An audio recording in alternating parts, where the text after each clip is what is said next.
दोस्तों आज इस वीडियो में हम भारत की एंशिएंट हिस्ट्री को ब्रीफ में डिस्कस करेंगे। तो इस सफर की शुरुआत होती है प्री हिस्टोरिक पीरियड में स्टोन एज से, जब कोई राइटिंग सिविलाइजेशन या डेवलपमेंट नहीं था।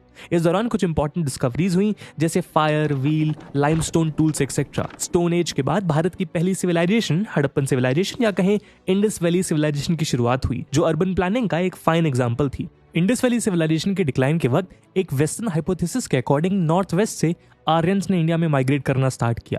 हालांकि इसका कोई कॉन्क्रीट एविडेंस नहीं है और इनके सेटलमेंट के बाद वैदिक एज की स्टार्टिंग हुई। वैदिक एज के खत्म होने तक नदन इंडिया 16 महाजनपदास में डिवाइडेड था।